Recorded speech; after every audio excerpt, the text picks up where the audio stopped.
Bien, Manuel, Jorge y Stephanie, como siempre. Muy Gracias. buenas noches, gracias, Stephanie Enaro. ¿Cómo estás, Stephanie? Hola, ¿qué tal? Muy bien y de buenas noches a todos. Jorge Fernández Menéndez. Manuel, Sergio, Stephanie, un placer como siempre. Este arroz ya se coció, Sergio, porque ya el presidente López Obrador felicitó a Lula da Silva ayer mismo por la noche, o Incorrecto, la moneda está en el aire. A ver, la moneda estrictamente está en el aire y lo que ya se definió es el Congreso, y no es una buena noticia para Lula. El Congreso, el principal partido del Congreso, el Partido Liberal, que es el partido de Jair Bolsonaro, y subió su participación, subió su respaldo de manera significativa, tanto en la Cámara de Diputados como en el Senado. Quien quiera que gobierne, va a gobernar con con un parlamento, con un Congreso dominado por la derecha y el centro derecha. El Partido Liberal es solamente uno, tiene 97, me parece, diputados de los 500 en total. El sistema brasileño es muy fragmentado, pero la alianza de la derecha y centro derecha, que incluye a Bolsonaro, que lo considero pues de derecha o quizás de derecha extrema, claramente va a poder gobernar con un Congreso a su favor. Si Lula gana la elección, que en este momento es lo más probable, pues va a tener que estar peleando constantemente con un Congreso dominado por la oposición. Y eso ya está definido. Un país, Jorge, no sé cómo lo veas, que parece partido por la mitad, ¿no? Digamos, alguien pensaba que Lula iba a ganar por un margen más amplio, no sé si le iba a alcanzar en la primera vuelta para llevarse la elección, pero quizá un margen más holgado, y al final de cuentas la diferencia no es tanta. La diferencia no fue tanta. Hay un voto oculto por Bolsonaro, evidentemente. No era políticamente correcto decir que se iba a votar por Bolsonaro, pero votaron por Bolsonaro. Lo que dice Sergio... Envergoñado. Claro. El voto de vergüenza. Claro. Y hubo en los últimos días, algunas apuestas por Bolsonaro muy importantes, de jugadores de la selección, Neymar, entre ellos. Sí. Pero lo que dice Sergio es muy decisión importante. De presentarse con la camiseta de verde amarela. ¿no? Claro. Son 500 son 297 los diputados de centro derecha que va a haber. Entonces, si gana Lula, va a tener muchas dificultades para gobernar, pero me parece bien. A mí me parece eso que tener como se ha dado en los últimos años en México, mayoría en el Congreso, el Ejecutivo, control relativo sobre el Judicial, me parece que no es bueno, me parece que son mejores los equilibrios. El país está dividido. Evidentemente, un poco al revés de lo que decía hoy el presidente en la mañanera, el sur, que es la zona rica, industrial, con mayor cantidad de población de Brasil, fue de Bolsonaro, todo el centro norte fue de Lula da Silva, y bueno, pone una división muy marcada, y está la candidata Simone Belz, creo que se llama, del Movimiento Democrático Brasileño, del partido, que era Fernando Henrique Cardoso, que fue un Simón muy buen... Tebet. Simón Tebet. Obtuvo casi 5%, y es un voto muy importante porque es el que de alguna forma va a marcar la diferencia con un candidato 4.2% en el último conteo. Y Ciro Gómez, que es un hombre de derecha, va a tener un 3%. Entonces no va a estar tan sencilla la segunda vuelta. No va a estar Eso tan es lo que sencilla. queríamos decir. ¿Qué dice del electorado en Brasil y del contexto en América Latina, y te diría incluso en el mundo, Stephanie, los resultados ayer? ¿Cómo los ves? Bueno, antes de entrar a ese tema, solo quiero decir que algo que le favorece a Bolsonaro es que la inflación está bajando. Está en el 12% y en los próximos días podría bajar más. Entonces, la moneda está en el aire y podríamos llevarnos una sorpresa por el tema de la inflación. Bueno, ahora, ya le echó flores Donald Trump a Jair Bolsonaro, lo puso como un gran presidente en el terreno económico. Mira, y depende de cómo lo veas, porque Bolsonaro incluso fue a Rusia, ¿no? Y se reunió con Putin. Entonces, depende de cómo lo veas, ves si conviene o no para el sistema internacional. Ahora, si llega a ganar Lula este 30 de abril, ya serían 12 los gobiernos con características de izquierda populista en la región. Lo que quiere decir que hace mucho tiempo que no había tantos, harían un grupo muy fuerte, y esta tendencia pues marcaría, ¿no?, la dinámica en la región. Ahora, ¿qué nos dice de un electorado brasileño? Creo que es muy fuerte el mensaje porque es un presidente contra un expresidente, lo que quiere decir que la mayoría de los brasileños hasta el momento ha preferido el pasado que al presente. Y eso es peligroso porque puedes caer en las políticas de la eternidad, que es una ilusión. Ahora, también que nos dice que es un país con gran desigualdad y que los dos han dicho cómo van a atacar la pobreza, pero cada uno a su manera. Entonces son dos visiones muy diferentes de un Brasil, y si te das cuenta, en las zonas más industrializadas gana Bolsonaro y en las zonas rurales gana Lula, pero la diferencia de votos es importante porque Lula gana con cerca de un 70% de los votos en esas zonas que no son tan pobladas, y Bolsonaro entre un 50 y un 55. Interesante, interesante. Un expresidente que estuvo en la cárcel, además. Ahora, en este punto, yo aquí dos cosas. Uno, no me gusta diferir con Stephanie, esta vez voy a diferir. Yo no veo a Lula como un presidente de izquierda populista. Yo lo veo como un presidente de izquierda democrática, que para mí es completamente distinta, tanto por la forma en que gobernó en sus dos primeros mandatos, como por algunos elementos fundamentales. Él, por ejemplo, durante la campaña hizo una declaración que a mí me pareció muy razonable, diciendo que la gente no quiere subsidios, la gente no quiere asistencia, la gente lo que quiere es un empleo digno y trabajar con un empleo digno. Eso no se lo vas a escuchar decir a ninguno de los izquierdistas populistas. Ahora bien, Lula estuvo en la cárcel. Yo me metí en ese momento, cuando estuvo en la cárcel, muy seriamente a tratar de ver las acusaciones. Realmente yo no encontré ningún fundamento en las acusaciones. Eran políticas. Eran políticas. Finalmente lo acusaban de haber recibido como un cohecho un apartamento que nunca habitó, que nunca estuvo a su nombre, y que fue a visitar porque su esposa quería comprar un apartamento y le habían dicho: aquí tenemos una propuesta, y le dijeron que se lo daban, y él dijo: vámonos de aquí, no quiero, eso es algo que yo no puedo aceptar. Y todo eso está documentado. Y sin embargo, de todas formas lo metieron a la cárcel, y por eso finalmente los tribunales de apelación lo absolvieron completamente. O sea, él estuvo en la cárcel, y Bolsonaro, en una campaña muy crítica, lo llamaba constantemente expresidiario, y lo llamaba traidor a la patria. Digo esto porque está muy de moda llamar a quien no coincide contigo. Yo no creo, sin embargo, que sea una izquierda populista. Yo creo que es una izquierda razonable, socialdemócrata, y es una izquierda que me parece bastante razonable, más cercana a un Ricardo Lagos o a una Michelle Bachelet en Chile, que por supuesto a un Nicolás Maduro o a un Daniel Ortega. ¿Más populista de derecha verías a Bolsonaro?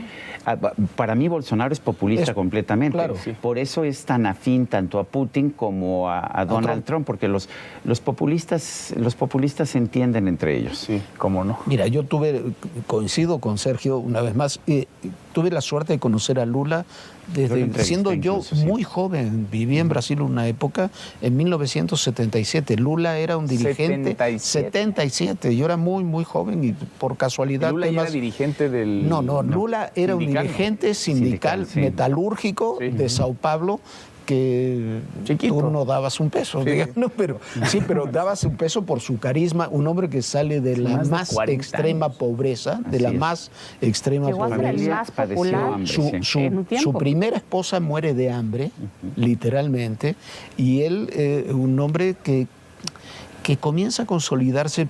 Por eso no es un populista, digamos, creo yo, tipo Maduro, incluso Alberto Fernández o la Kirchner, o incluso tipo Andrés Manuel.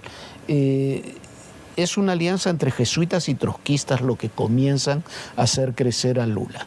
Y he tenido la suerte de verlo a lo largo de muchos años, y la última ocasión que lo vi fue en Brasil, en Recife.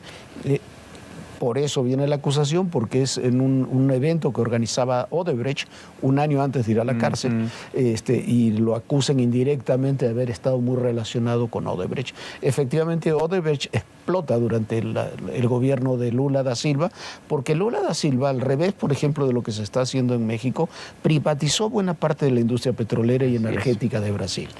Y ahí en esa plática... No esperas de un populista de izquierda. En esa plática fue muy interesante, porque Lula me decía, le pregunto, bueno, ¿qué hizo? A ver, yo necesito X cantidad de dinero para mis programas sociales. Claro. Lo puedo sacar del presupuesto, o puedo abrir las inversiones, que inviertan en Brasil, que paguen impuestos, y ese es el plus que yo tengo. Lo que me dijo sobre Petrobras, me dice: teníamos una empresa quebrada que le costaba a los brasileños, la privatizamos, hoy tenemos una empresa que es ejemplo internacional, que tiene socios internacionales privados por todos lados, y eso no lo esperas de un populista de izquierda. Yo ahí sí difiero, porque creo que para mí la clave está en el discurso que tiene acerca de la pobreza. Creo que tanto él como Bolsonaro en esta campaña están diciendo, bueno, tenemos que acabar la pobreza. Pero la diferencia es que Lula no está hablando de generación de riqueza como tal. Siento que se queda atrás en esa parte discursiva y creo que sí tiene mucha simpatía con el club de Petro, de Maduro, porque lo han apoyado públicamente y celebran la victoria como suya. Sí, pero creo que hay lo que Kissinger llamaba geopolítica, creo que es muy importante. El peso que tiene Brasil en Sudamérica es importantísimo. Tiene frontera con todos los países, prácticamente todos los países, salvo Chile. Es la mitad de la población de Sudamérica. Sudamérica tiene un peso económico muy grande. Más grandes Tienen el Mercosur, que es un instrumento muy útil para todos esos países.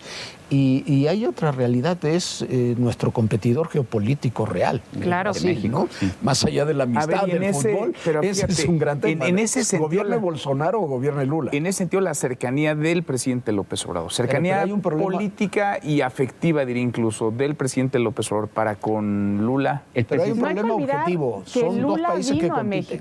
Compiten. Lula vino a México. Lula vino a México y López Obrador dijo que era visita de amigos. Pero a ver, se dice, se rumora y se comenta que tuvo que ver con apoyo para la campaña porque eso antes lo hacía Venezuela y como ahorita Venezuela no tiene dinero, vino a México. Bueno, pues no lo sé. Esas son las acusaciones que hace Bolsonaro. Siempre lo ha acusado de ser cercano a Venezuela. A mí realmente no me consta. Me consta que como presidente lo que hizo Lula fue privatizar Petrobras. Más ya había empezado Fernando Enrique Cardoso el proceso con anterioridad, pero continuó, de hecho, de manera muy firme Lula. Utilizó, sí tuvo programas sociales que estaban de hecho inspirados en los programas sociales mexicanos. Fue la época, perdón que te interrumpa, que fue Beatriz Paredes, embajadora y fue embajadora porque Beatriz fue parte de la que tuvo influencia en Lula para aplicar programas sociales tipo solidaridad. Pero cuando ves, por ejemplo, el manejo económico, no expropió propiedades, no tomó medidas en contra del mercado. Más es muy curioso, claro, un gran político. Me acuerdo cuando él fue electo, lo primero que hizo fue ir al Foro Económico Social en ese año no fue en Sao Paulo, no me acuerdo en qué ciudad fue, también de Brasil, y de inmediato tomó su avión presidencial, él sí con avión presidencial, y voló al Foro Económico de Davos, donde tuvo un éxito fenomenal. No, y tenía, temas de su presidencia. Era un hombre que tenía eso, iba al Foro de Sao Paulo a hablar con las izquierdas y se relacionaba. Lula fue el que metió a Venezuela al Mercosur, fue una decisión de Lula, pero al mismo tiempo se reunía con Fidel Castro que con Obama, con Angela Merkel que con Putin. Un hombre que no habla una palabra de inglés es una demostración más de que el hablar inglés no es necesario para estas cosas, y se reunía con todos. Porque regresando a los términos geopolíticos y a las ideologías, y que no hable inglés y siempre ha estado distante de Estados Unidos en estos términos, creo que podría... Trabajó cercanamente con Estados Unidos. Obama, sobre todo. Sí. Trabajó muy cerca de Obama. Pero lo que podría hacer en estos tiempos sería bastante diferente, porque creo que se están acomodando los papeles regionales. Y una de las cosas que podría hacer sería esta unión del bloque latinoamericano para cambiar el peso a la región. No hay que olvidar que tenemos una guerra en Ucrania que está cambiando los pesos y Brasil podría ocupar ese lugar junto con Argentina de granero de América Latina para sustituir lo que se trae de Ucrania y Rusia. ¿Quién lideraría ese bloque? Porque, a ver, el presidente ha hablado de una cercanía México ha abdicado de su papel internacional. Yo creo que Brasil es está llamado a ser el líder. De hecho, con Bolsonaro no lo puede ser, pero con Lula sí. Pero además hay otra realidad. Nosotros somos América del Norte. Si no México, entendemos que somos América del Norte, ninguna estrategia va a funcionar. Brasil es la potencia de América del Sur. No solamente es la potencia de América del Sur. Las inversiones chinas en Brasil son mucho mayores que las estadounidenses. Claro. Y hay toda otra dinámica, y lo fueron con Bolsonaro y con Lula. Eso no. Entonces, como tú decías, hay el tema de las materias primas. En la medida que que alce el precio, vaya al alza el precio de las materias primas, el poderío de Brasil va a ser mayor. Pero al mismo tiempo, Brasil y México se disputan la alianza con Estados Unidos. O sea, no podemos ser tan amigos. No podemos, nunca lo hemos sido, somos competidores. Somos rivales en materia de política exterior. Nos gusta mucho el fútbol económica de Brasil, pero somos es otra cosa. Vamos a chocar en términos económicos. No es necesario. Yo sí creo que podemos convivir. Me parece que lo más probable, además, es que Lula gane la elección. En este momento sería si ves los momios de las apuestas, Lula es favorito, pero ya sabemos que va a tener un Congreso dominado por la centro-derecha, por la derecha y la centro-derecha. Y esto significa que va a haber equilibrios. Ahí Lula tiene su vicepresidente es de centro-derecha. Y aunque Bolsonaro pierda, queda el bolsonarismo. Pues sí. Eso sin duda. Gracias a los tres. Gracias, Jorge. Gracias Stephanie, Sergio. Muchas gracias. Como siempre, hasta mañana. Pásenla bien.